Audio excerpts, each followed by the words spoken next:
פעם קודמת דיברנו על הוויכוח בנושא אסטרונומיה, אתם זוכרים?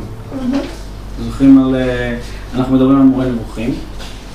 צריך לרקע, שמעת? מורה נבוכים? אוקיי. מורה נבוכים זה ספר פילוסופי שכתב הרמב"ם. גם. אז קראנו חלק שבו הוא מדבר על הוויכוח שהוא מתווכח עם אריסטו בנושא האסטרונומיה. דיברנו קצת על מה היה התפיסה האריסטוטלית של איך נראה העולם ואיזה בעיות היו לו עם זה. אתם זוכרים במסגרת מה היה הוויכוח? מה הייתה השאלה? המסלול אם הוא... כן, זה היה הוויכוח בנושא אסטרונומיה, אבל למה הוא הגיע לדיון הזה? כי אם זה מסלול עקבי, אז מישהו צריך לשבת ולכוון אותו, ואז יש השלכה... כן, השאלה הייתה, הוויכוח היה ויכוח... אם יש אלוהים או אין אלוהים. לא אם יש אלוהים או אין, גם לאריסטו יש אלוהים, אבל האלוהים של אריסטו אין לו רצון. השאלה סבבה סביב השאלה אם לאלוהים יש רצון, אם אלוהים יכול לבחור פתאום להיות רע, או שהוא חייב להיות טוב. אם הוא יכול פתאום להתנהג בטיפשות, או שהוא חייב להיות חכם. אז אריסטו חושב שלאלוהים אין ממש בחירה חופשית, הוא חייב להיות הכי טוב והכי חכם והכי אלוהים. נכון. וזה הביא אותנו לשאלה אחרת, שהיא השאלה האם בעצם העולם הזה הוא חייב להיות כמו שהוא, או שהוא יכול להיות עולם אחר. אוקיי, ואני הבאתי לכם בסוף גם איזה שהם מאמרים מלפני כמה שנים של ויכוחים דומים עד היום בין פילוסופים מודרניים, זאת אומרת עם כל הידע והמדע והשכלול, השאלות הבסיסיות האלה עדיין קיימות. האם העולם הזה יכול להיות קצת אחרת? נגיד אותו עולם, אבל מה הם היו רותחים בטמפרטורה של 200 מעלות ולא של 100 מעלות?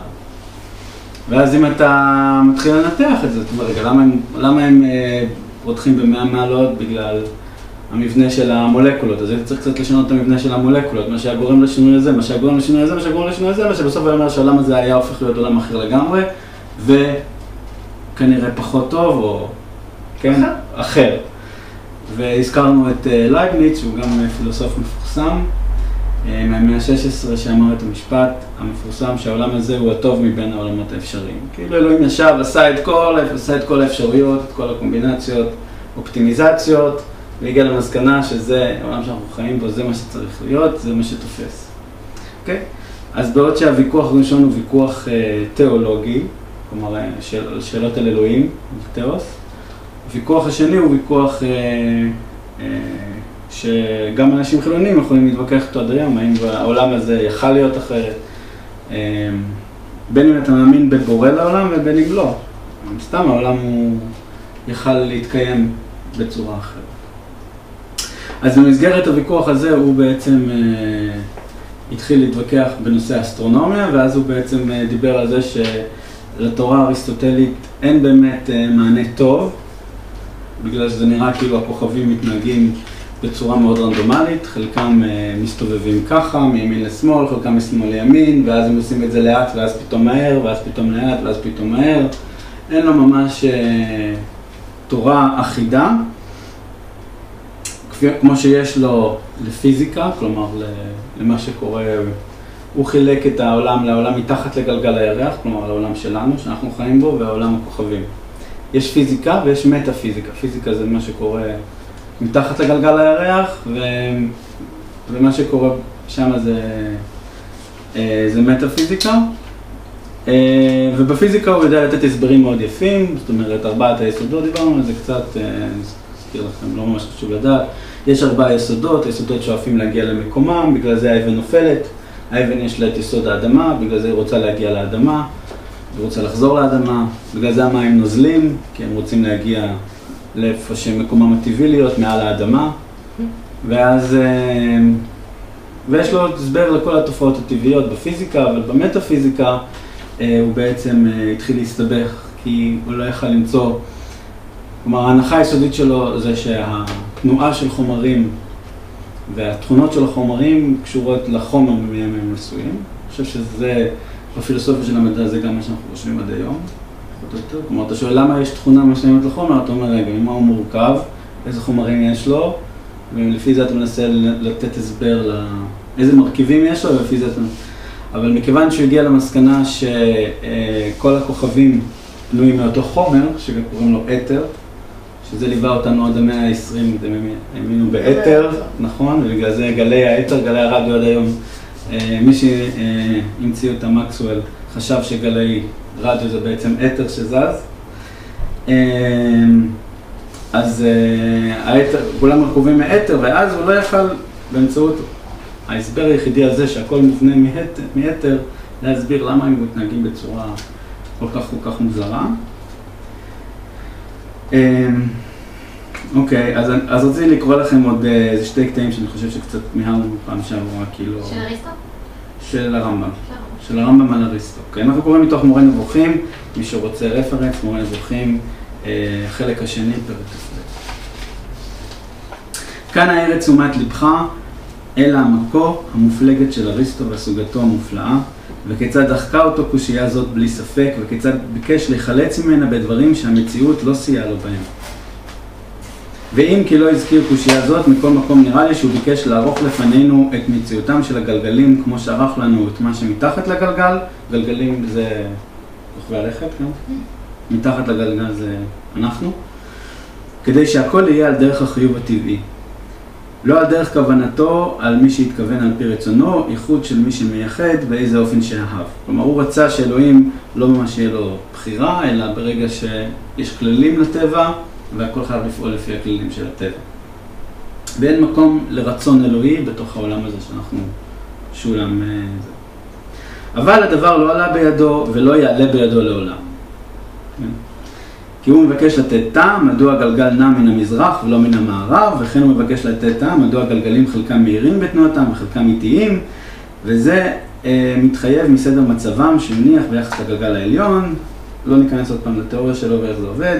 אף הוא מבקש לתת טעם בכך של כל כוכב משבעת כוכבי הלכת, ועוד המספר גדול של כוכבי השבט, נמצא כולם בגלגל אחד, ואלה נמצאים כל אחד בגלגל אחר, ידה ידה ידה ידה, והדבר הזה לא עלה בידו.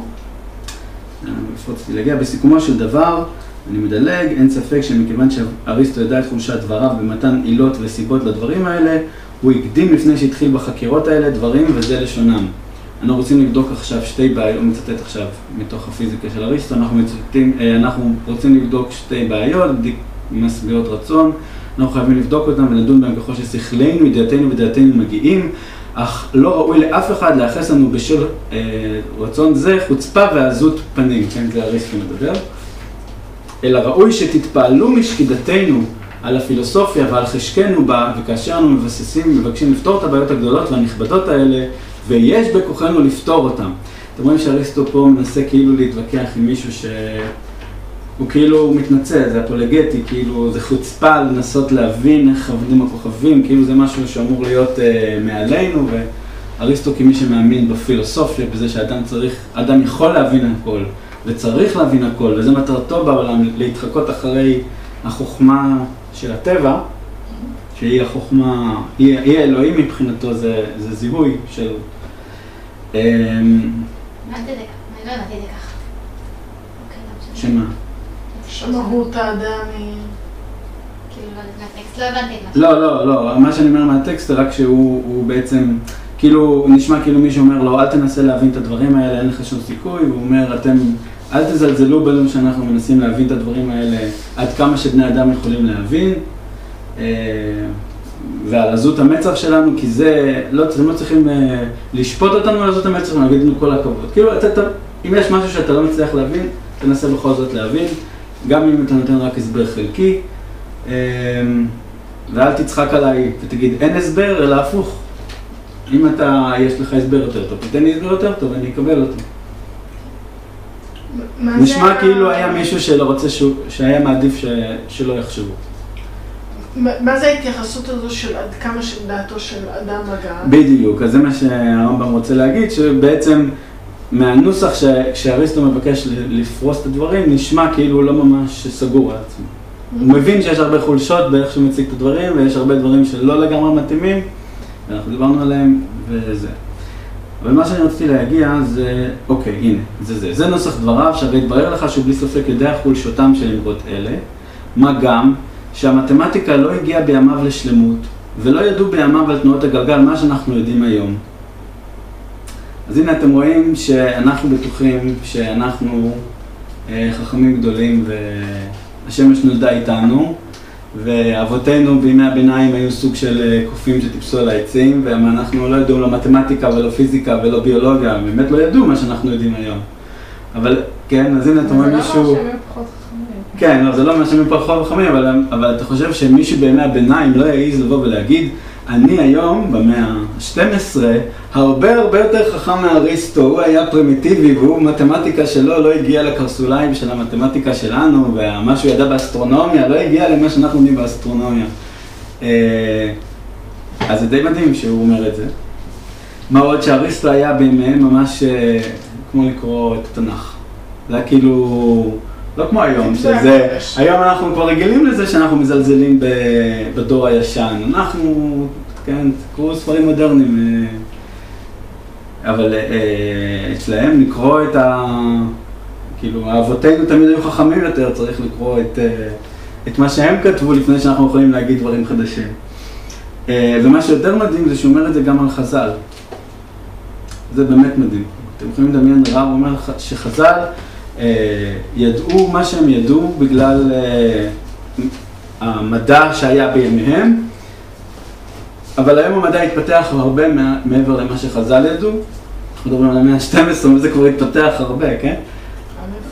בתפיסותינו אלה פרימיטיביים ואלה פרימיטיביים, נכון? אבל הם לא חשבו ככה. תחשבו עוד 1000 שנה מישהו וגידל במאה ה-20 חשבו שהם חכמים גדולים, הם היו פרימיטיביים כמו הרמב"ם.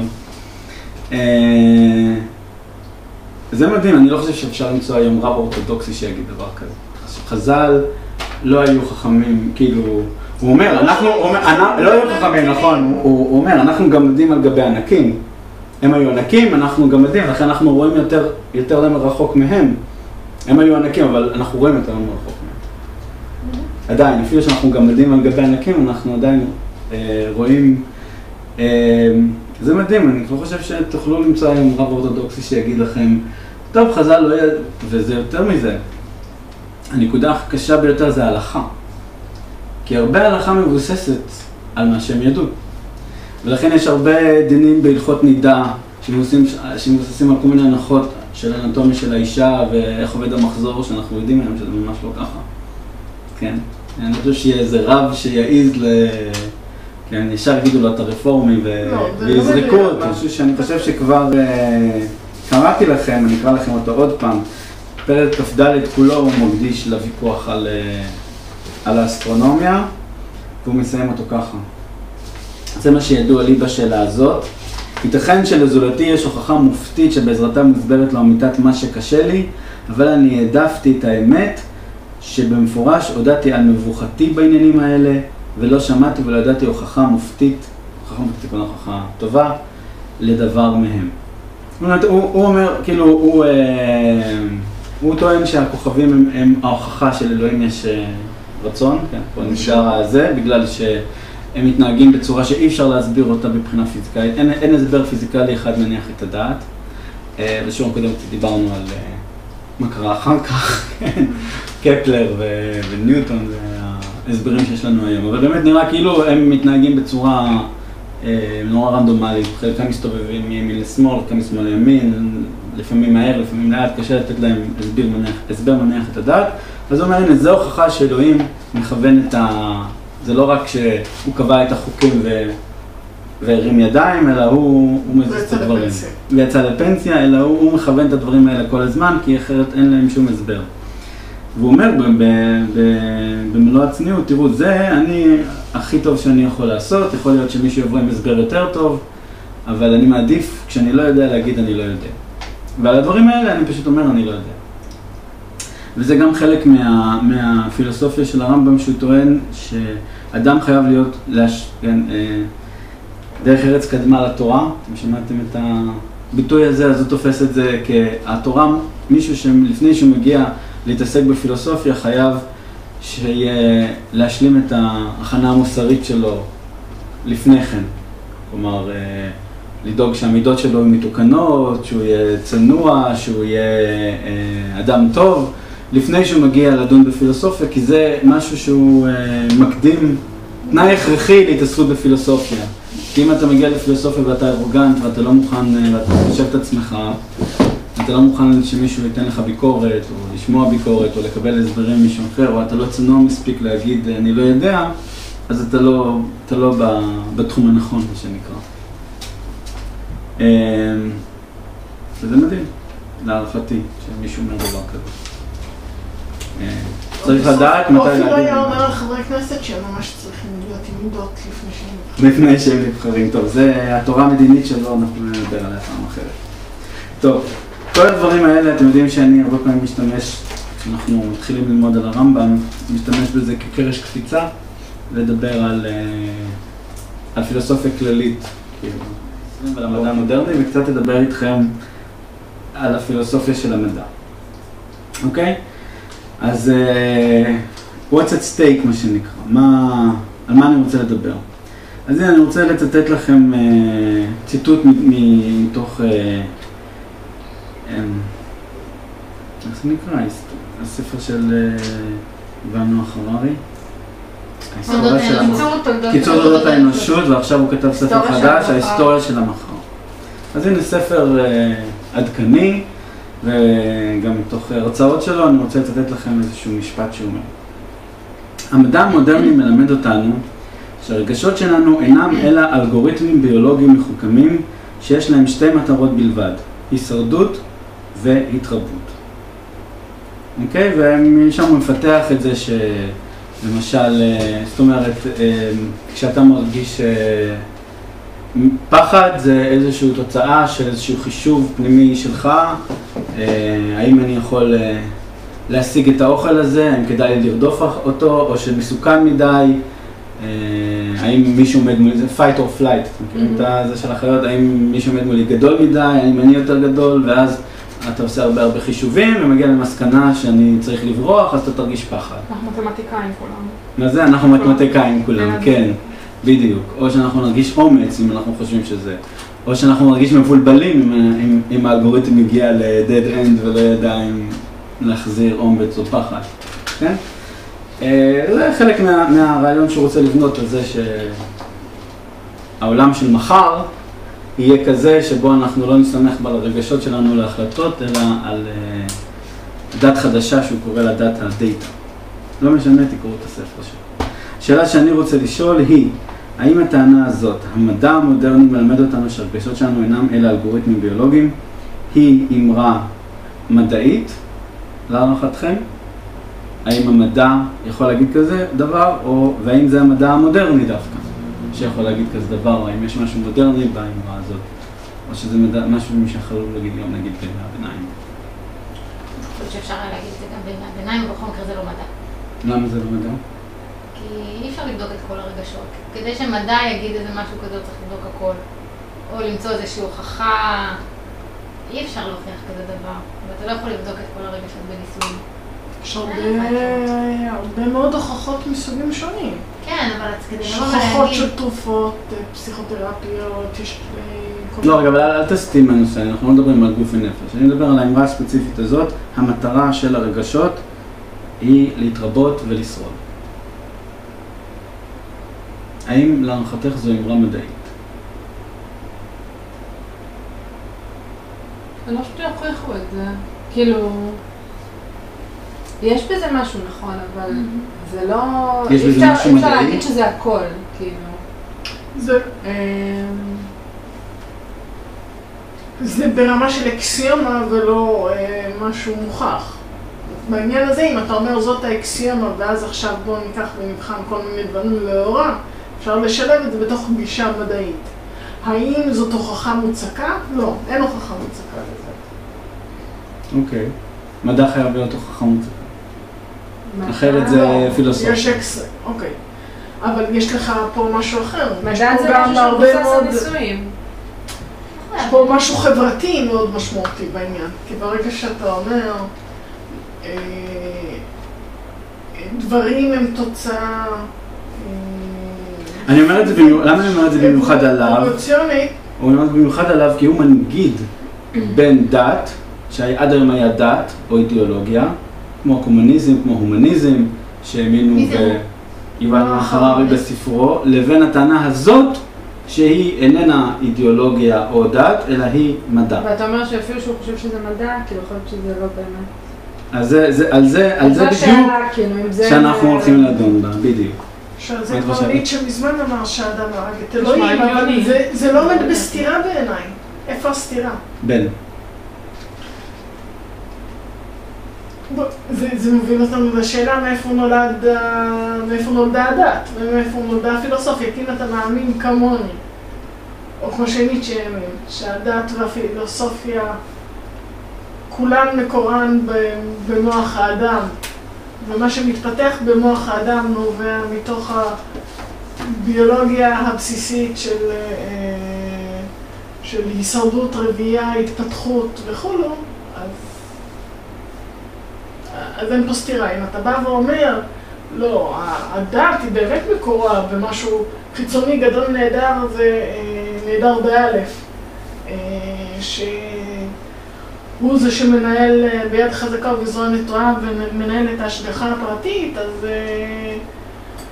אז ממילא הנפש האדם לא היא זו שקובעת. אני קצת איבדתי אותך, כן או לא? מה, את מנסה לטעון כן או לא? אני אומרת, יש לך... לא, אני פשוט מנסה להבין, הטענה היא שכן או הטענה היא שלא? לא, יש נקודה לפני כן. הנקודה לפני כן מתחילה בשאלה מה מקור הדת. אם מקור הדת הוא בזה שבאמת יש אלוהים והוא אמר לנו והיו נביאים והקשבנו לו וזאת האמת, זאת הנחה אחת.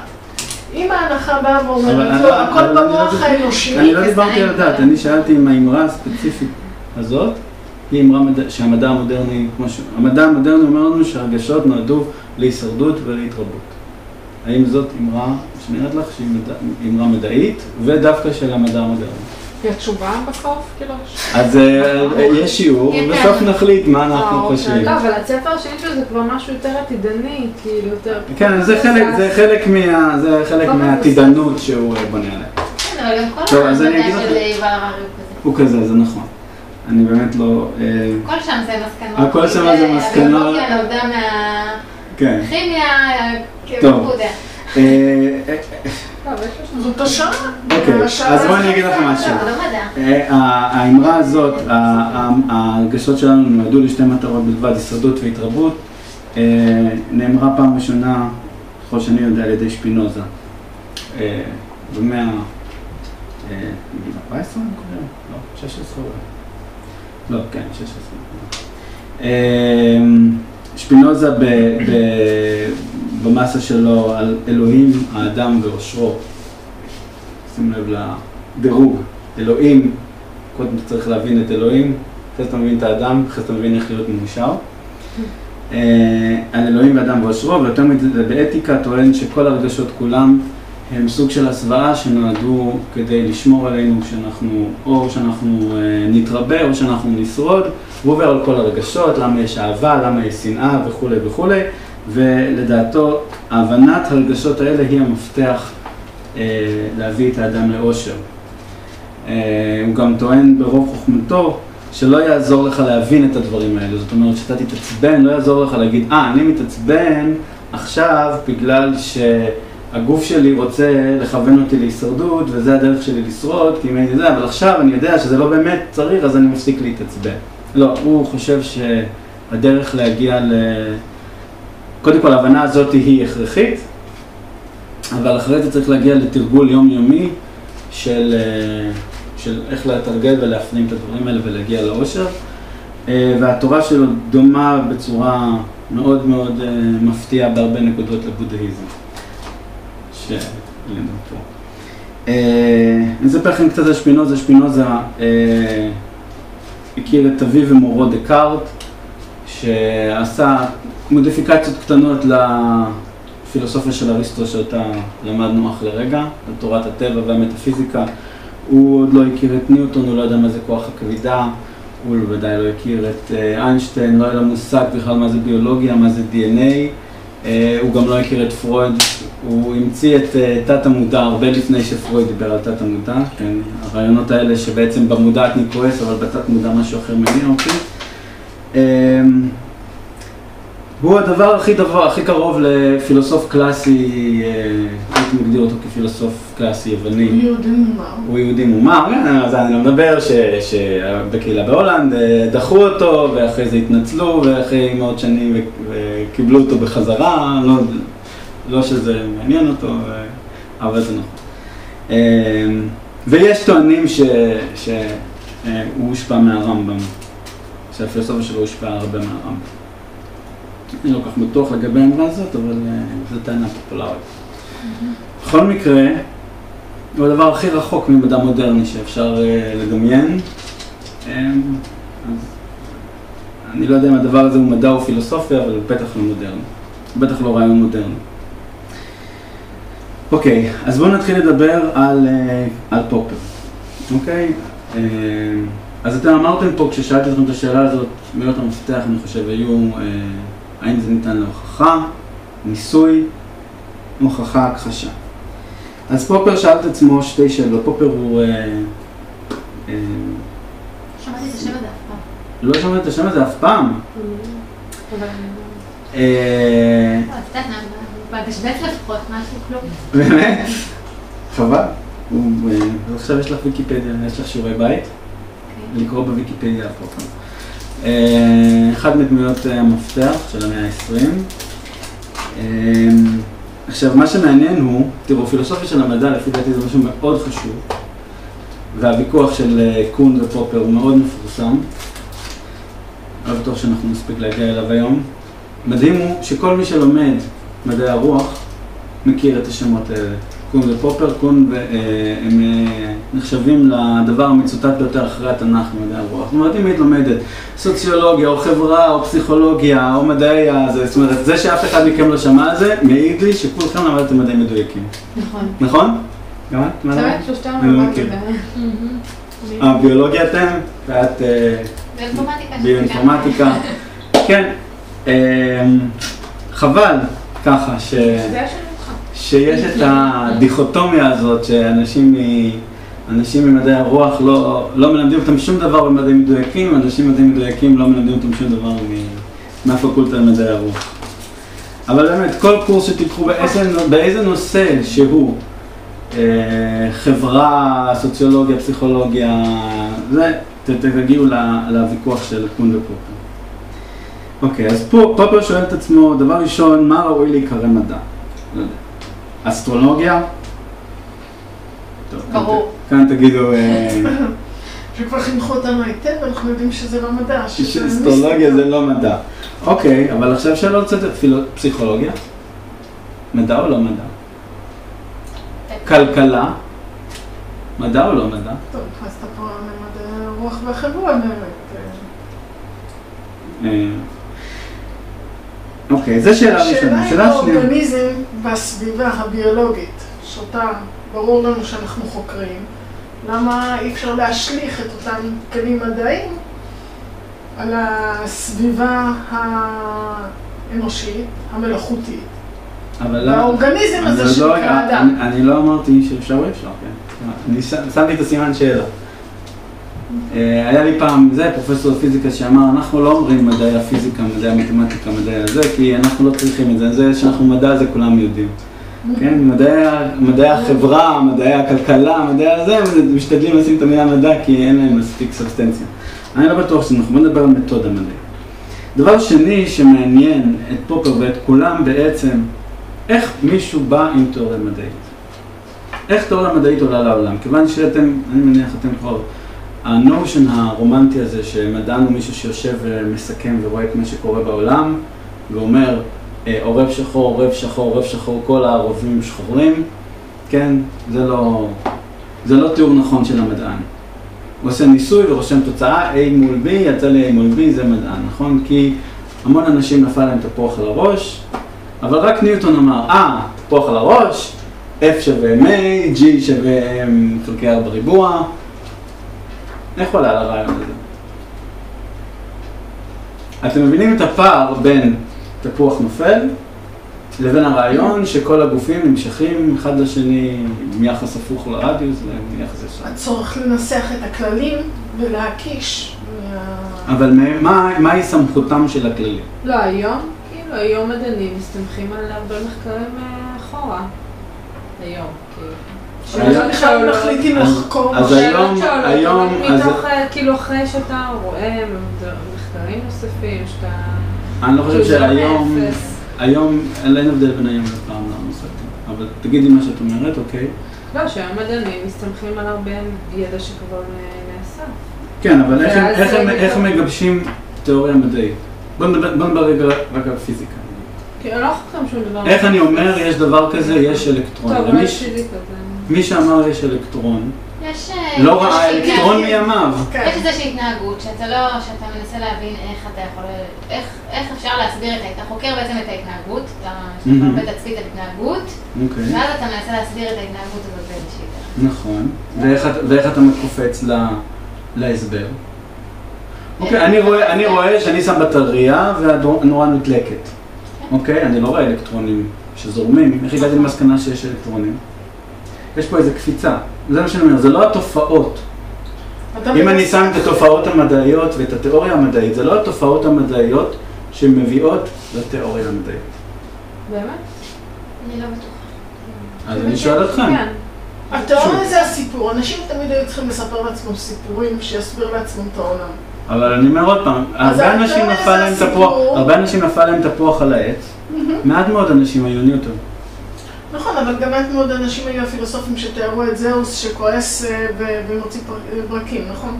היו תמיד אנשים שמצאו לנכון להסביר תופעות. עכשיו, איך הם היו מסבירים תופעות? הם היו מנסחים איזושהי תיאוריה. תיאוריה זה סוג של סיפור. יפה, אבל יפה. אז את אומרת... מה ההבדל בין מדען לבין רופא אליל בכפר וודו? זה שמדען אומר, אחרי שיש לי את התיאוריה, אני צריך לנסח את ההשערה ולבדוק אותה. יפה מאוד. אז את בדיוק הלכת בכיוון של פופר. זאת אומרת, הוא אומר דבר כזה. בניגוד אולי אז התיאוריות המדעיות לא נובעות מהתופעות.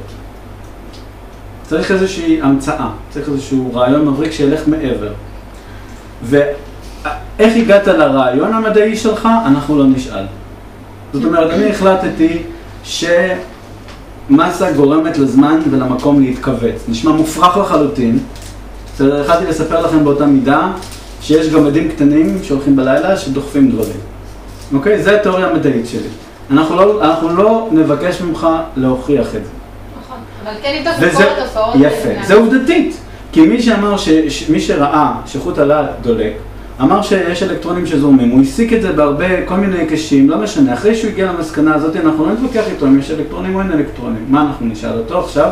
בוא נחזור לעולם התופעות, ותראה לנו אם יש התאמה בין התיאוריה שלך לבין עולם התופעות. אוקיי. זאת אומרת שאנחנו לא נגיד לאסטרולוג, תסביר לנו למה אתה חושב שכשמאדים עובר על מרס, אז זה אומר שיהיה לי יום רע. לא יודע למה, אני לא יכול, אז הוא יגיד לי, תוכיח לי שיש אלקטרונים. אתה יכול להוכיח, ראית אלקטרון? פעם? ליטפת אלי? אתה גם לא יודע שיש אלקטרונים, בכל זאת כולכם מאמינים כאילו זה. אבל אני אגיד לו, מאחר ואתה חושב שזה, בוא נעשה מחקר, וניקח את כל האנשים שנולדו בקו זה וזה וזה, ותיתן לי תצפית. ואני אבדוק את התצפית הזאת. אוקיי. עכשיו, אחד הכללים החשובים ביותר של פופר היא falsifiable. אתה צריך לנסח את הדברים בצורה שהם יהיו falsifiable. זאת אומרת שיהיה ניתן להכחיש אותם. אתה לא יכול להגיד, למשל, כתיאוריה מדעית, יהיה לך יום טוב. כי זה לא אמרה שאפשר להכחיש אותה. אוקיי, האמרה, כל מה שקורה, קורה לטובה. כן? אוקיי.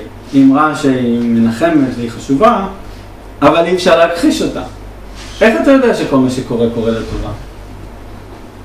כלומר, בשביל להכחיש אותה, אני אצטרך לחיות פעם את החיים שזה יקרה, ופעם את החיים שזה לא יקרה, ובסוף לשאול את עצמי איפה אני יותר מאושר. מאחר ואי אפשר לעשות את זה, האמרה, כל מה שקורה, קורה לטובה, היא לא אמרה שהיא בכלל בקטגוריה של מדע. אלא בקטגוריה של אמונה. זה יכול להיות אמונה שלכם, זה לא אומר שזה פחות נכון, יכול להיות שזה נכון, אבל זה פשוט לא בתוך הקטגוריה של מדע. היא צריכה להיות, למשל, הנה אמרה שאולי לא חשבתם עליה, יש מחר 50% סיכוי שירד גשם. אני בדקתי את מצב העננים ומטאורולוגיה, עשיתי חשבונות, ויש מחר 50% סיכוי שירד גשם. עכשיו, בוא נחשוב, איך אני יכול לבחון את התיאוריה הזאת? מחר יורד גשם, צדקתי או לא צדקתי? צדקת. בוודאי שצדקתי, הייתי ב-50%. מחר לא יורד גשם. עדיין צדקתי. גם אם אני אגיד יש 60%, עדיין... במקרה, עכשיו נפלתם. ל-90% מהאנשים שנולדו בקו מאדים יש כך וכך. זה צריך להיות מוחלט. זאת אומרת, זה אמרה זה לא צריך להיות מוחלט, זה אמרה שצריכה להתנסח בצורה כזאת שיהיה אפשר להכחיש אותה. את האמרה, יש 50% סיכוי שירד גשם, אי אפשר פשוט להכחיש.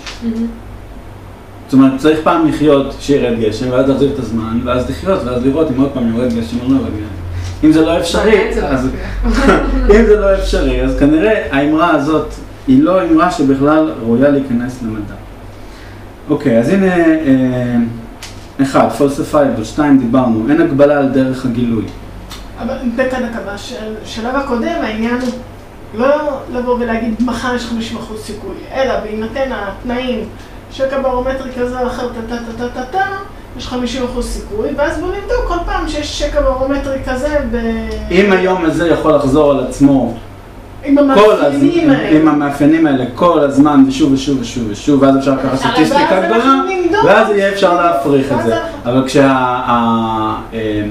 כשהמטאורולוג אומר לך בחדשות, מחר יהיה יום חם, כן? אז הוא לא צריך להיות מטאורולוג בשביל זה. כי להגיד יום חם זה חסר משמעות. נכון? מחר יהיה טמפרטורה של 42 מעלות, זה אמרה מדעית. מחר יהיה יום חם. חם או זה... חם זה תחושה סובייקטיבית. לא, חם זה... כמה זה חם? כמה זה חם? לא יהיה לך קר ב-5 מעלות, נכון? נכון, אבל... לא יהיה לך קר ב-30 מעלות, נכון? האם אנחנו מתווכחים על 22 מעלות זה קר או חם? בדיוק. בדיוק. 2. זה היה מוכח מדעית. אוקיי, 2, אין הגבלה על דרך הגילוי. זאת אומרת, אתה יכול להגיד את הדברים המופרכים ביותר. איך מדעית? מה אמרו? אתה יכול, אין הגבלה על דרך הגילוי. אתה יכול להגיד את הדברים המופרכים ביותר, ואכן אנחנו כולנו מאמינים בדברים מופרכים, שהזמן מתכווץ.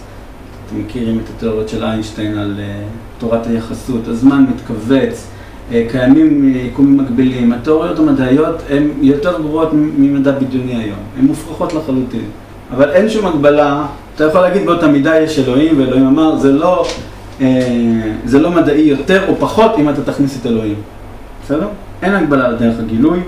המדע אינו אינדיקוטיבי אלא דדקוטיבי, אתם מבינים את המילים האלה? זאת אומרת, הוא לא נובע, הוא לא אינדיקוטיבי, הוא לא אינדוקציה, הוא לא נובע מהתופעות, אלא הוא דדקוטיבי, הוא מחליט החלטות, ואחרי זה הוא הולך לבדוק, הוא לא אומר, עורב שחור, עורב שחור, עורב שחור, כל העורבים שחור, כן? לא זה מדע, אלא מדע צריך להגיד, כל העורבים שחורים, עכשיו בואו כל העורבים שחורים, כי ככה זה צריך להיות, ועכשיו בואו נלך לבדוק את זה. כי האמת היא שאין מדע, זה נובע גם יותר עמוק, אנחנו לא נכנסים ממש לפילוסופיה של המדע, אבל אין דבר כזה מדע אינדיקוטיבי. שמעתם פעם על איום? שמעתם על התיאוריות של איום? הוא אומר, אין דבר כזה מדע אינדיקטיבי, כי אתה רואה, אתה בחיים לא תוכל להגיד, ראיתי עורב שחור, ראיתי עורב שחור, ראיתי עורב שחור, כל העורבים שחורים, למה? כי אתה לא ראית את כל העורבים, בסדר? אז 1 מספר ראשוני, 2 מספר ראשוני, 3 מספר ראשוני, כל המספרים ראשונים. לא, פשוט תספור את הבא, נחכה עוד שעה, יגיע עורב אדום. זאת אומרת, אנחנו גם השכל שלנו לא עובד ככה, זאת אומרת, זה כבר חוזר לתיאוריות של... וגם להגיד כל העורבים שחורים ולכת לחפש כל העורבים, אתה לא תמצא את כל העורבים. כן, זה לא עובד ככה. למה? אם תגיד הנחה כל העורבים שחורים, ואז תלך לחפש את כל העורבים. כן, אני לא אמצא אותם. לא תמצא אותם. נכון, אני לא מבקש ממך למצוא את כל העורבים. זה בדיוק ההבדל. אני לא מבקש ממך להוכיח את ההנחה שלך, אבל אם אני עורב אדום, אני אגיד לך טעית. אוקיי? המדע הוא לא אינדיקוטיבי, הוא דדיקוטיבי. המדע חייב לא רק להסביר את מה שיש, אלא ללכת על תחזית מסוכנת. וכאן זה הנקודה שבה הרבה אנשים חולקים על פופר. זאת אומרת, זה לא מספיק שאני רק אמרתי, אוקיי, האבן נופלת, מכאן שיש כוח כבידה. מה התוצאות של כוח הכבידה? התוצאות של כוח הכבידה היא שהאבנים צריכות ליפול. אז לא הרווחנו כלום. אז אני מאמין שהאבנים נופלות. אני לא מאמין בכוח הכבידה. אם אתה רוצה להגיד איזושהי תיאוריה, אתה צריך להגיד איזה תחזית, בגלל שאני חושב שיש תיאוריות מה זה, לכן, כשתלכו לפלנטה הזאת והזאת ותזרקו את האבן, היא תיפול בתאוצה כזאת או אחרת. עכשיו, זה משהו שמעולם לא נבדק, ועכשיו לכו תבדקו את זה. היא צריכה להיות תחזית, ולא תחזית, וככל שהתחזית יותר מסתכנת, כלומר, אני לא אגיד לך רק, לפי התחזית שלי מחר אמור להיות חם. אני אגיד לך, לפי התחזית שלי, מחר יהיה 42 מעלות, עכשיו בממוצע לך תמדוד. אם אני מסוגל לעשות תחזית מסתכנת, אז אני נכנסתי לפנתיאון המפואר של המדעים. אוקיי. ועכשיו המסקנות שלו, שאולי יפתיעו אתכם. פסיכואנליזה איננה מדע. מדוע? מה אומרת הפסיכואנליזה? אתה בא אליי ואתה אומר, יש לי בעיות, אני נורא קמצן. יש לי בעיות לוותר על כסף. אני אומר לך, כן, מה אבא שלך היה? אבא שלי היה קמצן. נו, בוודאי. בגלל שאבא שלך היה קמצן, אתה קמצן. סיפור אחר, אני בא ואומר, אני קמצן. אני אומר, מה אבא שלך היה? אבא שלי היה פזרן. כל היום חילק את כל הכסף שלו. נו, זה ודאי, אתה עושה נגד. בגלל זה אתה קמצן. זאת אומרת, ההנחה שלי היא, רגשות האדם נובעים אך ורק מהתנהגות ההורים שלו. בסדר? ולא משנה עכשיו מה אתה תהיה ומה ההורים שלך יהיו, תמיד הפסיכואנליסט תסיק את אותה מסקנה שהיא אתה תוצאה של ההתנהגות שלה. אם אתה עושה כמוהם, אז בגלל שאתה מושפע מהם, אם אתה עושה נגד, אם אתה עושה משהו הפוך, אז אתה עושה נגד, אבל זה לא משנה. יש עוד אפשרות. זה יכול להיות לא כמו, כאילו, לא הפוך ולא כמו ההורים שלך. אוקיי. עדיין, אז בכל זאת הפסיכואנליטיקה נמצא, מה את מתווכחת שזה לא מה שהפסיכואנליזה אומרת, או שזה לא סותר, או מה בדיוק אתם? שכאילו... הפסיכואנליטיקאים, גם אם תגידי לו שאת עושה לא ככה ולא ככה, ימצא את הקשר למה שקרה לך בגיל 3, שמצאת את האצבע. אני לא מדבר על פסיכולוג, אני מדבר על התיאוריה של פרויד, שנקראת פסיכואנליזה. אוקיי. התיאוריה הפסיכואנליטיקאית היא כזו, פסיכולוגיה זה מדע שהוא קצת יותר רחב מפסיכואנליזה. למעשה, הפסיכולוגיה היום כמעט לא מלמדת פסיכואנליזה, זה נחשב outdated, כן. אבל פעם, עדיין יש פסיכואנליזה, ועדיין הם אומרים לך, תשמע, כשהיית קטן, את מכירה את הפסיכואנליזה? את כנראה לא מכירה אותם. למשל, התיאוריות הדיפרליות, כן, שילד אומר זה, ותיאוריית הסירוס, פחד הסירוס. כלומר, כשאת היית תינוקת, את נורא רצית שיהיה לך פין. כן. זה נראה לך הדבר הכי נפלא שיכול להיות. וזה שאין לך, אז זה אומר ש... אוקיי, גברים מפחדים שאבא שלהם יסרס אותם, נשים חושבות שסרסו אותם, ובגלל זה יש להם תיאוריה שלמה שנקרא פסיכולוגיה. בקיצור, זה בתור תיאוריה של גבעה. כן, תיאוריה שלמה ש... אומרים שחצי מהתיאוריות של פרויד היו הזיות שהיו לו על הגברת אור.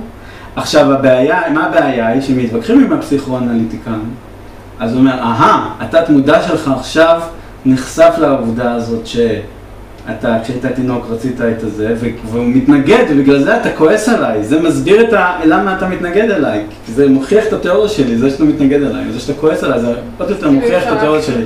ולכן התיאוריה שלהם איננה ניתנת להפרחה. אם אתה תסכים איתם, אז הסכמת איתם, אם אתה מתנגד עליהם, אתה גם הסכמת איתם, מבחינתם. אם אתה תהיה כמו ההורים שלך, אז זה בגלל שזה, ואם אתה לא תהיה, זה גם נראה. אוקיי. אבולוציה איננה מדע. אוקיי. דיברנו על כל מיני דברים, אסטרולוגיה זה... אגב, בעניין הזה זה בדיוק כמו פסיכואנליזה. בדיוק. אם המין לא שרד, זה בגלל שהוא לא הייתי בסביבה. כן. זה טאוטולוגיה. איך אתה יודע מה שורד ומה לא שורד? פשוט מאוד, אם הוא שרד, כנראה שזה איטין, ואם הוא לא שרד, להיות גדול זה טוב או לא טוב? מה אתם אומרים? תלוי אם זה מתאים בסביבה. להיות גדול זה טוב, בגלל שהיו חיות שהיו גדולות, בגלל זה הם הצליחו להפחיד אנשים. זה כל כך הזוי בעיניי, זה ממש מדע בעיניי, אבולוציה. ממש, כאילו. אוקיי, אז הנה, זה יש הזדמנות להתווכח. אני אסיים את זה ואז נתווכח. אבל השאלה אם אתה מרחיב את זה קצת יותר, אם אתה לוקח נניח. שנייה רגע, בוא רק אני אסיים את הטענה הזאת. למה אבולוציה איננה מדע? בגלל שוב, כדי להתקבל לפנתיאון של המדע, אנחנו צריכים לטעון דברים שאפשר לעשות אותם פילוסופייבל, אפשר להפריך אותם, אפשר לנסח אותם בצורה כזאת שאפשר לראות אם הם נכונים או לא. עכשיו אני אומר דבר כזה, יש חיות שאני יודע שהן שרדו, ברור שהן שרדו כי הן היו גדולות, בגלל זה הם הפחידו את כולם והצליחו לשרוד. ואז אני רואה שיש חיות שלא הצליחו לשרוד, ודאי שהן לא הצליחו, כי הן גדולות. אז כדי להחזיק את כל הגוף הגדול הזה, הם היו צריכים לאכול הרבה ולשתות הרבה, אבל המקק הקטן הזה, הוא יכול לשרוד המון שנים. אבל דקה, אתה מפשט, עושה פה פישוט מאוד אכזרי. אם אני אחזור לעניין העורבים, אתה עדיין יכול לבוא ולהגיד כל העורבים שחורים, ואז אופס, אף עורב אלבינו. ואז אתה תגיד, כל העורבים שחורים חוץ מהעורבים האלבינו. וזה גם כן תיאוריה מדעית. עכשיו, אותו סיפור בדיוק עם האבולוציה, או בדיוק אותו סיפור. אוקיי, אז סליחה, אז אני פספסתי עוד משהו, נכון, המפתול הקונבנציונליסטי. לפי התיאוריה של פופר, הדבר הכי נורא שאתה יכול לעשות למדע, היא לעשות מה שאמרת עכשיו, ללכת אחורה ולתקן. כיוון שאני נותן לך, כשאתה אומר את התיאוריה שלך, אני נותן לך חופש, תגיד מה שאתה רוצה, אתה לא תקבל ממני שום ביקורת. כן? בגלל זה המבחן שלו חייב להיות מאוד מאוד מחמיר. עכשיו, אם אתה תגיד לי כל העורבים שחורים, ואתה כל שנייה תראה, העורב הזה טוב הוא לבן, זה בגלל שעורב לבן, והעורב הזה זה העורב הזה הוא אדום בגלל שעורב לבן, ואתה כל הזמן צריך לתקן את התיאוריה שלך, אז זה כנראה אומר שהתיאוריה שלך פשוט לא אסור. אסור לעשות מפתוק, אסור ללכת אחורה ולנסות כל הזמן לתקן את התיאוריה שלך שתתאים למציאות. את צודקת. החל בזה, באסטרונומיה שהתחלנו, שבסוף פשוט אמרנו, אוקיי, אז לא כדור הארץ הוא במרכז, השמש במרכז, ואז הכל מסתדר לנו נורא יפה. אבל המדע בדיוק בנו על זה. עכשיו, גם אם אני אחזור על העניין נניח של האסטרונומיה, על מה תהיה התחזית מחר. זאת אומרת, מחר זאת לא אמירה מדעית. אבל לבוא ולהגיד שבהינתן התנאים 1, 2, 3, 4, אז בסבירות כזו או אחרת תהיה הטמפרטורה ככה, זה כן מדעי, אתה יכול לחזור ולבדוק את זה. מעולה, אז בוא נלך עם זה המקביל לאבולוציה. בוא נחזור לפסיכואנליזה. לא, בוא נחזור לאבולוציה, אוקיי? או לפסיכואנליזה, בוא נחזור לפסיכואנליזה, אוקיי. פסיכואנליזה, אז אתה בא ואומר, בהינתן התנאים האלה והאלה והאלה, האדם יהיה קמצן לכיוון של אבא שלו, ובהינתן תנאים 1, 2, 3, אז הוא ילך בכיוון הנגדי. אבל זה לא עכשיו את הפסיכואנליזה. כלומר, היא קודם שואלת אותך מי אתה, ואז היא אומרת לך, זה תוצאה, נכון? בוא נחזור לאבולוציה. בוא נחזור לאבולוציה. אוקיי, אז בוא נחזור לאבולוציה. באבולוציה, אם אתה לוקח היום את המודל האפיגנטי, המודל האפיגנטי הרי בא ואומר, יש לנו אינסוף גנים וכו', וכל גן בא לידי ביטוי בנסיבות מסוימות, נכון? אוקיי. עכשיו, יש הרבה מאוד גנים שלעולם לא יבואו לידי ביטוי, מכיוון שהמציאות לא יצרה את התנאים שבהם הגנים יבואו לידי ביטוי. שוב, את מנסחת את התיאוריה. עכשיו בוא נדבר עם התיאוריה שאת מנסחת, היא תיאוריה שאפשר להפריך אותה. אוקיי, אמרת עכשיו את דעתך, את התיאוריה שלך, בוא נבדוק האם ניתן להפריך אותה. כדי לבדוק אם ניתן להפריך אותה, אני צריך להריץ את ההיסטוריה פעם עם פילים, ולראות שתמיד שיש פילים, אז הם לא שורדים. לא. ההגדרה שלך צריכה להיות קצת יותר כללית בשביל לבדוק, כאילו יותר פרטי. כמו שתגיד מחר בבוקר. סבבה, אז כל חיות מעל 50 קילוגרם לא היו צריכים לשרוד באבולוציה. חיות מעל 50 קילוגרם ביבשה, באקלים כזה לא ישרדו. יפה, וזה בדיוק מה שהאבולוציונים לא עושים.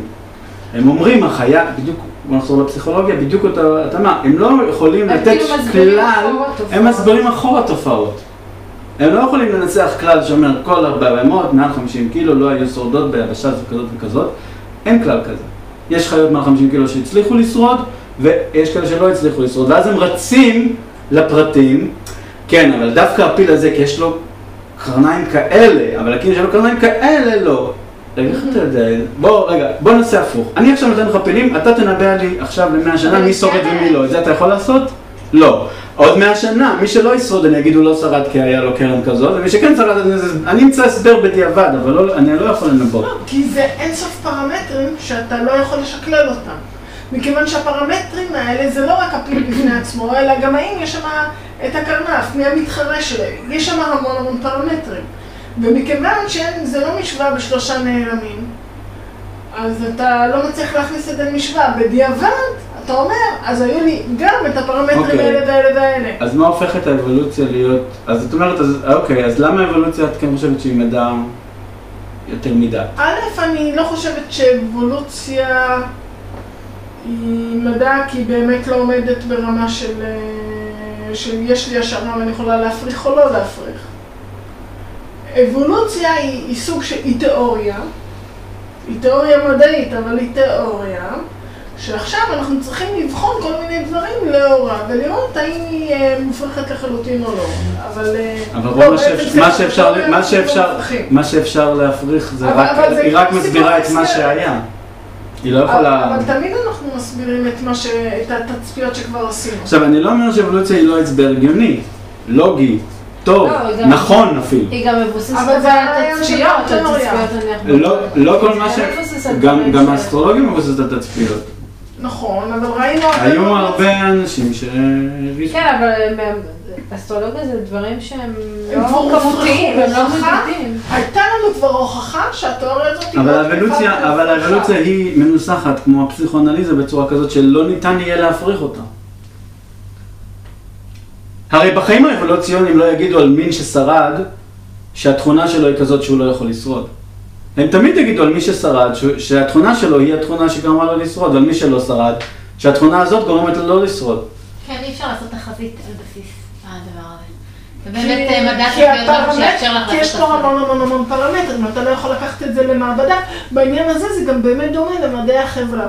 כי גם במדעי החברה קשה מאוד לקחת כל מיני דברים ולהכניס אותם לתנאי מעבדה. זה פשוט מערכת הרבה יותר מורכבת מאשר מערכות שבכלים שיש לנו היום אנחנו יכולים לנהל אותם כמשוואות עם כך וכך משתנים. אגב, פופר, ספציפית לגבי אבולוציה לקראת סוף ימיו, חזר במימרה הזאת, אבל הדיון סביב האבולוציה, כמובן שאתם יודעים שבארצות הברית יש דבר כזה שנקרא creationists, שמעתם על זה? לא שמעתם על זה? אוקיי, creationists, אלה שמאמינים בבריאה ואוסרים ללמד אבולוציה בבתי הספר שלהם. אמריקה זה לא מה שאתם חושבים. זה קטע תורת המפלצת הספגטי. צודקת. נכון. זה... גם בארץ יש את הדברים האלה, בסדר, אבל ספציפית בארצות הברית הם גם בעלי כוח השוואתי ופוליטי מאוד גדול. שהחליטו שמאמינים כמו שיש דתות וזה, החליטו שיש... מפלצת ספגטי זה לא זוכר שמנהלת... כן.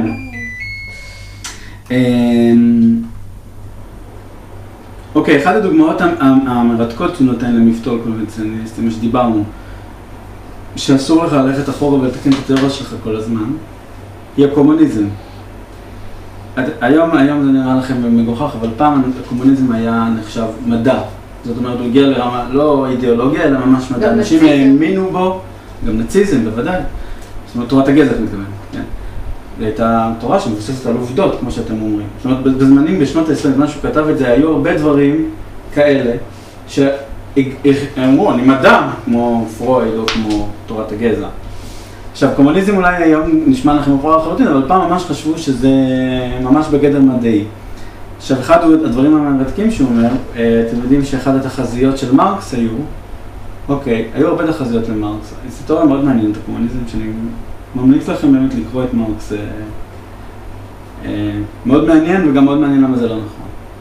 אבל אחת התיאוריות היו שהמהפכה הקומוניסטית צריכה לפרוץ במקום כמו גרמניה, או במקום כמו אנגליה, שם יש תעשייה מפותחת, ובשום פנים ואופן היא לא תוכל לפרוץ ברוסיה, כי שם החקלאות היא אגרית מדי וכולם פרימיטיביים מדי בשביל שהדבר הזה יפרוץ, כי חלק מהרעיון שלו היה שהבעיה, תתחיל להיות בעיה וזה משהו שהרוסים, גם שלמדו את מרקס, השתדלו מאוד להסתיר, אבל הרי הקומוניזם נולד ברוסיה, נכון? כמשטר. התפרץ ברוסיה כמשטר ולא במערב אירופה. כן, שזה מאוד מעניין גם, למה זה לא הצליח, אני אשאל לכם את זה כנקודה למחשבה. הוא טען שמעבר לזה שהתיעוש הופך את האדם להיות כזה קטן, בורג במכונה, פעם אנשים היו הרבה יותר רחבי אופקים. מה הבעיה? נקרא לי הסמלה?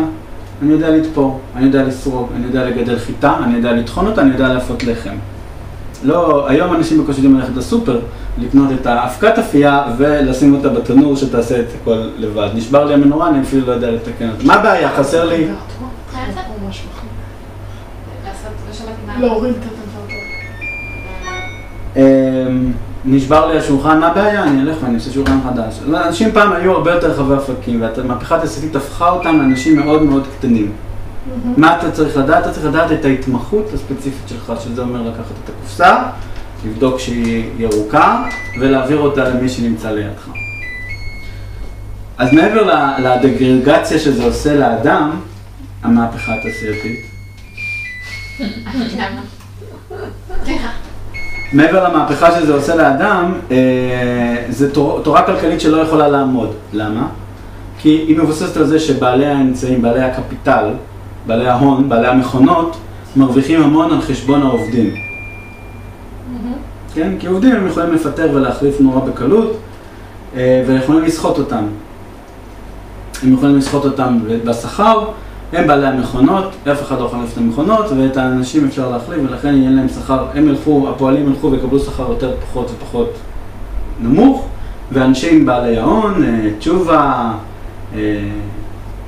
אנרג'י, תחשבו על מה שבא לכם, זה, ילכו ויעשו יותר ויותר עשירים, ילכו ויהיו יותר ויותר עשירים על גבם של הצווארון הלבן. מדע הכחול. הכחול. זה מדע. ולכן הקומוניזם חייב לפרוץ, בגלל שבסופו של דבר לאנשים האלה לא יהיה להם מי למכור. כי הם מייצרים המון טלפונים, והמכונה תייצר המון טלפונים, אבל העובדים הולכים ונהיים יותר עניים, ובסוף הם פשוט לא יוכלו לרכוש את כל מה שנוצר, ולכן התיאוריה הכלכלית הזאת צופה להתפרק. אבל זה לא קרה. אנחנו לא נהיינו יותר ויותר עניים, ואנחנו כל היום רק קונים יותר ויותר בגדים מסין וטלפונים. תחשבו. ונכנסים למינוסים. מה זה? ונכנסים למינוסים. אז מה, זה סין אשמה שהיא מייצרת לנו את זה באפס כסף, או שאולי משהו בתיאוריה הזאת לא בסדר?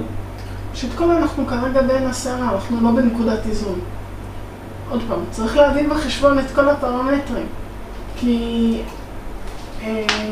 אני זוכרת במעורפל שאחת הטענות נגד קופרניקוס הייתה שכשלוקחים את החישובים שלו, אז משהו, אני לא זוכרת, במסלול של איזה כוכב לא מסתדר כמו שצריך. ואחרי לא יודעת כמה שנים גילו שם עוד איזשהו כוכב שבעצם מסדר מצוין את התיאוריה של קופרניקוס. אז ישנם X פרמטרים היום שאנחנו לא יודעים לחשב אותם ולא יודעים לצפות אותם, והשאלה אם תיאוריות חברתיות, שמה שמאפיין אותם זה שהן באמת מערכות אקולוגיות סבוכות, כמו גם האבולוציה, פשוט מערכות עם הרבה מאוד משתנים ותנאים, שאנחנו יודעים לנתח אותם בדיעבד, אבל לא יודעים לנתח אותם מראש, כי פשוט אין לנו את הנוסחה. זה לא MC בריבוע, זה נוסחה הרבה יותר מורכבת. היא לא כללית, היא לא גאונית כזו. היום אחד ימצאו איזושהי נוסחה גאונית כזו, כמו שאיינשטיין צריך להכניס את הכל לתוך נוסחה אחת. אבל נכון להיום זה פשוט כל כך הרבה פרמטרים שאנחנו לא מצליחים לכמת אותם. עכשיו, מה יקרה בעתיד הכלכלי שלנו? אנחנו רואים היום שכבר יש מגמה של הורדת צריכה, שסין מתחילה להזדעזע שמה, שהמעמד הביניים במדינות מסוימות... לא, אתה אומרת, הוויכוח על הקומוניזם עוד לא מת. אולי עוד כמה שנים בכל זאת הוא ירים ראש. כי יכול להיות שלתוך קפיטליזם סיפור הנוסחה רע. הזו... אבל שוב, זה ויכוח, כמו זאת אומרת, כנראה ויכוח בין אידיאולוגיות ופחות בין מדעים. האם להיות כלכלן שתומך יותר בזה או בזה? אוקיי. תראו, אני אסכם בזה אוקיי, כשדיברנו פסיכולוגיה, דיברנו על אבולוציה, אבל מבחינתי התחום שהוא הכי מופרך והכי מקובל היום היא פסיכולוגיה אבולוציונית, שהיא מנסה להסביר את ההתנהגות של האדם על פי האבולוציה ועל פי תכונות אבולוציונית. וזה, מבחינתי, זה הכי, ואנשים מדעיים אומרים את זה, מלמדים את זה בקורס לפסיכולוגיה. זה משהו למשל, בשנות ה-50 למשל, אמרו שגילו שנשים בוגדות הרבה פחות מגברים. וזה בוודאי ברור בגלל האבולוציה, למה? כי גברים רוצים להפיץ את זרם, תודה. ולכן עשו את הגבר להיות בוגדני יותר, ולעומת זאת האישה יולדת את הילד, לכן היא רוצה להיות מקוננת יותר ויותר לגדל בית. ולכן אבולוציונית הגברים נולדו להיות בוגדנים והנשים להיות נאמנות. היום ב-2015 אני חושב שהסטטיסטיקה אומרת שנשים לא בוגדות בערך כמו שבוגדים גברים. עם מי הגברים בוגדים? מה? עם נשים נשואות. לא, אולי עם נשים רווקות. לא נכון, גברים בוגדים נשים רווקות. אני לא חושבת שזה אותו דבר. בתחושה שלי מהסטטיסטיקה הקטנה שאני יכולה לעשות. אוקיי. בכל מקרה, בדיוק השבוע התפרסם על אש, איך קוראים לה? אתה דיברת על זה? כן. מי שהולך לשם זה גברים, רוב הנשים שם זה או מה שנקרא מקצועניות, או פרופילים פיקטיביים. אוקיי, בכל מקרה לנסות להסביר התנהגות של בני אדם. נשים זה בדרך כלל רומן בעבודה, ולא כאילו מחפשות גם משהו לא משנה. אוקיי. בכל מקרה, זה משהו שבוודאי לא פילוסופייבל, אי אפשר להפריך אותו, להעמיד אותו לאיזשהו מבחן. ולנסות להסביר את נפש האדם שהיא כל אינדיבידואל ונורא מורכב על ידי דברים כאלה, זה נראה לי טוב. אבל צריך לתת כלים.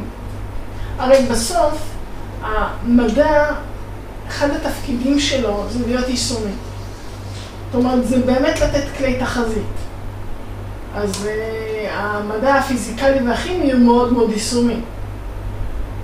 מדעי הרוח והחברה ומדעי הנפש זה באמת בא מאותו מקום שאומר בואו נכניס את הדברים לאיזה שהם תבניות בשביל שיהיו לנו כלים יישומיים, בשביל שנוכל לעזור לאנשים. כן, איך התיאוריה הפסיכולוגית אבולוציונית עוזרת לאנשים?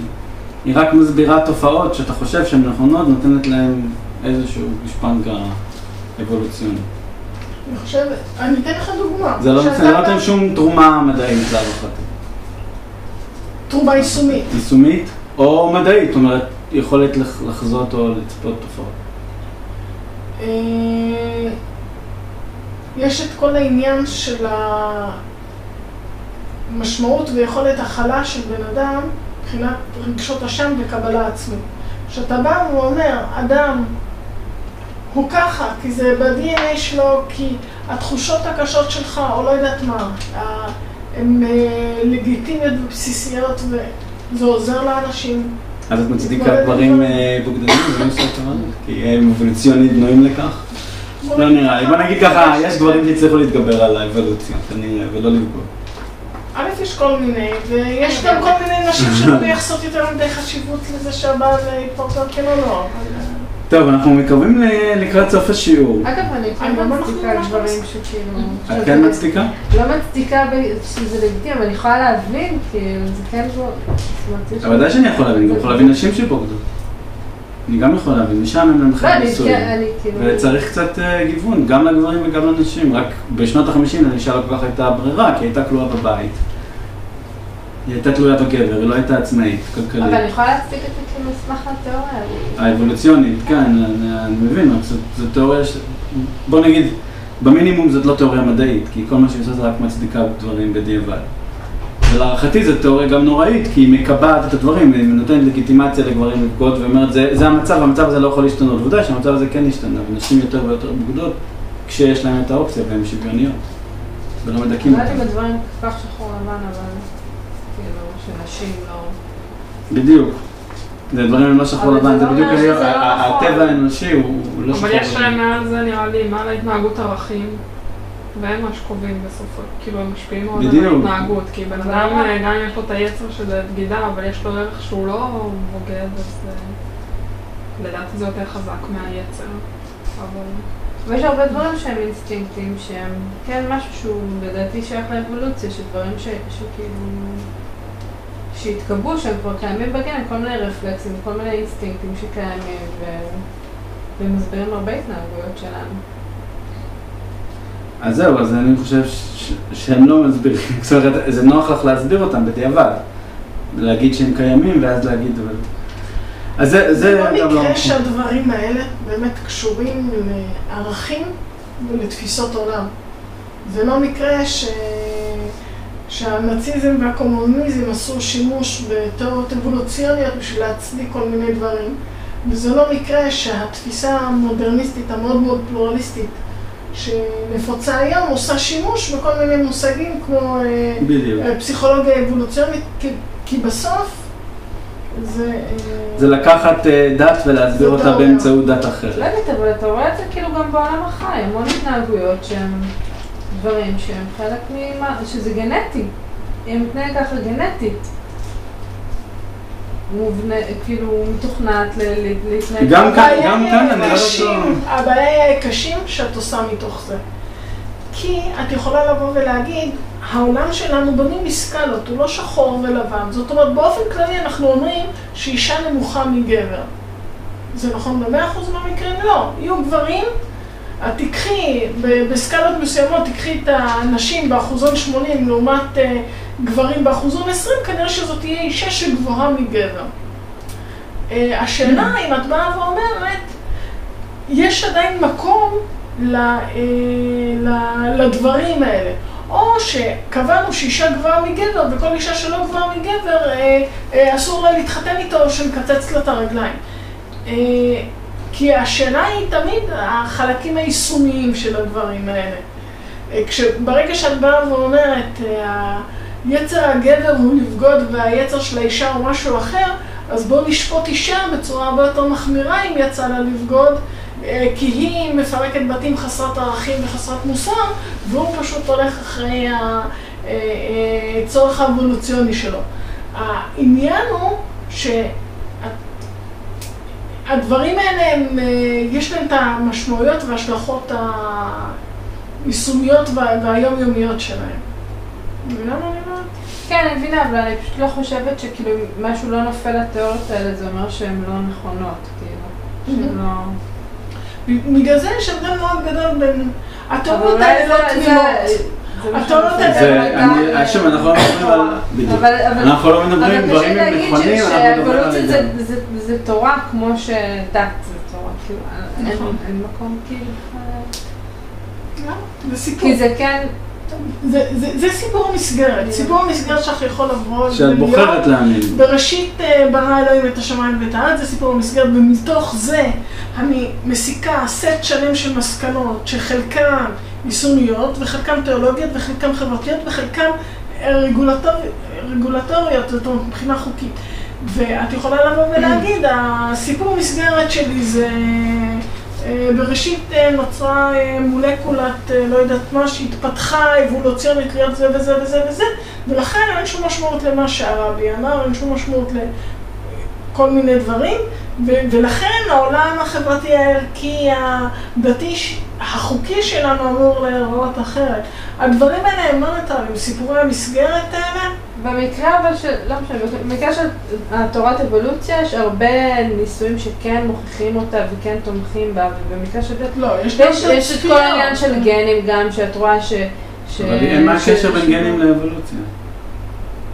שאתה יכול להתחקות אחרי נגיד נדידה של עמים ואיך הם התפתחו אחרי זה בהתאם לתנאי שכאילו יכול לראות שדברים התפתחו אחרת לאותו נקודה וכאלה שיקרו לארצות... זה תיאוריות מאוד מסוכנות. כי באמת הדברים הם מאוד מאוד מורכבים. ועכשיו תבואי ותסבירי למה אפריקה שחורה נראית כמו שאפריקה שחורה נראית, ואז אולי תגיעי למסקנות שישנם מאפיינים מסוימים של אנשים שחורים. ואם יש מאפיינים מסוימים לאנשים שחורים, אז בואו נדאג לזה שחס וחלילה לא יהיה לנו נשיא שחור, כי אז צריך לקחת את זה לשם בהכרח. לקחו את זה לשם. זאת העובדות ההיסטוריה. טוב, זה אנחנו כבר מתרחקים מאוד טוב, נראה לי שאנחנו כבר לא נספיק לעבור כל מה שרציתי, כרגיל. טוב, אז יהיה גם בשיעור הבא. כרגיל, אנחנו נצטרך לחזור באמצע. מה זה סיכום? תכף אני אתן סיכום. אבל אני רוצה כן להגיד דבר כזה. צריך להבחין גם, עכשיו אנחנו עוזבים את פופר, בין מה שאני קורא טכנולוגיה למדע. אוקיי? טכנולוגיה היא בעצם, כשאנחנו לוקחים שני מדדים ובודקים אותם. אני מסתכל כמה בטריות אני שם, ואני מסיק כמה חום יוצא מהמנורה, ואני עושה גרף, ואני עושה זה. זה משהו, בוא נגיד ככה, אוקיי? דמיינו לעצמכם, אוקיי? שיום אחד יבואו לפה חייזרים, שהם יהיו אינטליגנטים לא פחות מאיתנו, ויבנו אפילו אולי יותר, ויבנו מכונות, בסדר? אבל המכונות שהם בנו, לא היה להם, אין להם בכלל את המושג של מדע כמו שהוא אצלנו. אז איך הם בנו את המכונות? פשוט מאוד, הם בנו את המנוע, חיממו את המים, המים יצר קיטור, מדדו את הקיטור, ראו כמה עצים שמים, כמה קיטור יוצא, וחישבו את הדבר הזה, אבל הם בכלל חושבים שחום הוא חומר, והוא לא מה שאנחנו חושבים היום שהוא תנועה של חלקיקים. והם בנו על זה את כל העולם שלהם. אוקיי? הם יודעים שהם שמים בטריה אחת, אז יש ככה אור, והם שמים שני בטריות, אז יש יותר אור. הם עשו גרף של בטריות, נקרא לזה וולטאג' לעומת חום, נקרא לזה ספק, ויצרו איזשהו גרף, אבל אין להם בכלל קונספט שמה שקרה פה זה שהיו בפנים אלקטרונים שרצים מהר מסביב, ושהתנקלו בהתנגדות, וזה פליטת חום. אין להם בכלל את הקונספט הזה בכלל. האם זה מונע מהם לפתח טכנולוגיה? האם זה מונע מהם לפתח מדע בפן הזה של הבנת קשרים בין דברים? ואם אנחנו נפגוש את החייזרים האלה, האם אנחנו נגיד שיש להם מדע או שאין להם מדע? אוקיי, אני חושב שכולנו מסכימים שאם היינו מוצאים איזשהו שבט זולו באפריקה, שהצליח לפתח חשמל על ידי זה שהוא עושה כל מיני דברים, אבל אין לו מושג מה זה חשמל, מה זה זרם ומה זה כל הדברים האלה, אנחנו איכשהו נרגיש שהוא לא פיתח מדע. אנחנו נרגיש שהוא פיתח טכנולוגיה. השאלה היא בכלל אפשרי. האם אפשר לפתח טכנולוגיה? הרי חלק מפיתוח טכנולוגיה בא ואומר, אני בדקתי את זה שכשאני עושה פעולה מסוימת, אני מקבל תוצאה מסוימת. אז לענות לשאלתך, אני רוצה להזכיר כמה דברים מההיסטוריה של זה, אוקיי? פוריה פיתח את משוואת החום. משוואת החום עד אנחנו משתמשים בה, משוואה שאומרת אם יש טמפרטורה פה, איך היא נעה לשם. הוא היה בטוח שחום, כמו שאריסטו אמר, הוא חומר. ומשוואת החום היא זהה להפליא למשוואת הדיפוזיה של חומרים. כלומר, גם אם אני אשים פה משהו אדום, אז הוא יתחיל להתפשט, לפי אותו משוואה של משוואת החום. קרנו בנה את המנוע מתוך חשיבה, את האנטרופיה, המציא את מושג האנטרופיה מתוך חשיבה שחום הוא חומר. הוא עדיין לא הכיר את בולצמן והוא לא הכיר את התיאוריה שבעצם חום איננו דבר. אבל זה עדיין היה מדע. וזה עדיין היה מדע, והמשוואות שלו, המשוואות של קרנו, המשוואות של זה, הן נכונות היום, אפילו שהסובסטנציה של מה שהם אמרו כבר לא נכון. מקסוול, דיברנו עליו, פיתח את משוואות הגלים, משוואות של מקסוול מתוך אמונה שזה תנועה באתר, מה שאנחנו לא מאמינים בו היום. שרדינגר כתב את המשוואת שרדינגר מתוך, הוא חלק על התפיסה. גם אם את התיאוריה הכללית. למעשה, אפשר כמעט לסכם בהיסטוריה של המדע שכמעט שום משוואה שאת לומדת היום לא מוסברת לך כפי שמי שהמציא אותה חשב עליה, ועדיין המשוואה היא נכונה. אבל זה לא מדע. כי כשאנחנו אומרים מדע, אנחנו מתכוונים לא רק להסביר, אני חושב, את העולם כמו שהוא נראה לנו, כן, לפי החלוקה הקטגורית הזאת, אנחנו רוצים להבין את העולם כשלעצמו. אנחנו רוצים להבין מה זה חום. וכשאנחנו רוצים להבין מה זה חום, יכול להיות שכשאני אגיד לך חום הוא חומר, או אני אגיד לך חום הוא תנועה של חלקיקים, זה לא ישנה אף אחת מהמשוואות, אני אגיד זה ואני אגיע למסקנה שצריך להגיע למשוואה הזאת, ואני אפתח ואני אגיד זה, ואני אפתח למשוואה הזאת. זה מחזיר לנו את האנרגיה והחומר שיהיו ביחד. אז אני אומר, יפה, אז תיאוריות מדעיות יכולות להתחלף. איינשטיין עשה מהפכה בתפיסה מה זה וזה, אבל עדיין, בניוטון ואיך הוא צריך להיות, אבל עדיין הוא שמר במהפכה שלו על משוואות ניוטון במהירות נמוכה. זאת אומרת, המשוואות האלה הם יישארו לנצח, למרות שהתפיסה של העולם שלנו תשתנה מהקצה לקצה. הם עדיין מדעיות. אני לא מדבר עכשיו מה מדע ולא מדע, אני טוען שמה שאנחנו רוצים במדע הרבה פעמים הוא לא רק לעשות את הטכנולוגיה הזאת, לעשות את הניסוי ולמתוח את הגרף. אנחנו רוצים את ההסבר. אנחנו רוצים את הסיפור, בדיוק. אנחנו רוצים להבין שמה שקרה פה זה אלקטרונים שזזו ורצו. אנחנו לא מסתפקים בטכנולוגיה הזו, אנחנו רוצים להבין את הדבר כשלעצמו, אנחנו רוצים להכיר את הטבע, ומהבחינה הזאת אנחנו מתעסקים בפילוסופיה, ולא בדבר הצר. זה אני מתכוון ביקורת על פופר, כן? אנחנו יכולים להגיד דברים שהם לא falsifiable, כן? שהם לא ניתנים להכחשה, אבל אנחנו צריכים אותם, וחלק גדול מהשיעורים על חום ידברו איתנו על העובדה שחום זה סטטיסטיקה, ואיך עושים ממוצע על תנועות של חלקיקים וזה וזה, ורק בשורה האחרונה בסוף הגיעו למשוואת החום, למרות שיכלתי להגיע למשוואה הזאת מתיאוריה אחרת לגמרי. טוב, אז לסכם, את אומרת. התחלנו בשאלה לפני שעה וחצי בערך. דיברנו, קצת הזכרתי לכם דברים שקראנו מהרמב"ם בפעם הקודמת. דיברנו על יובל נוח הררי והטענה שלו שהמדע המודרני מלמד אותנו שהרכשות אינם אלא אלגוריתמים ביולוגיים מחוכמים שיש להם שתי מטרות בלבד, הישרדות והתרבות. שאלנו אם הדבר הזה הוא תיאוריה מדעית בכלל, ואם היא מדעית, האם היא דווקא קשורה למודרנה. דיברנו על פופר, הזכרנו את הנקודות שלו שהוא מנסה לדון, במיוחד בתקופה ההיא שהיו המון תיאוריות מדעיות חלופיות, פסיכואנליזה, מדע לא מדע, קומוניזם, מדע לא מדע.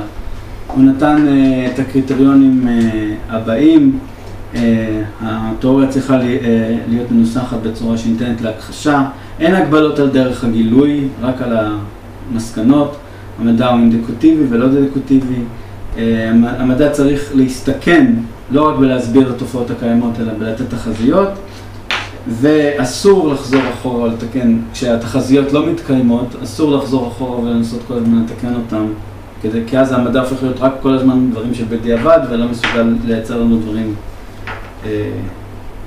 של קדימה. ובסוף הזכרתי מתוך הביקורות הרבות, את הביקורת שאני אוהב על פופר, והיא שמה שהוא מתאר להערכתי זה לא לגמרי מדע, מה שהוא מתאר יותר זה מה שנקרא טכנולוגיה.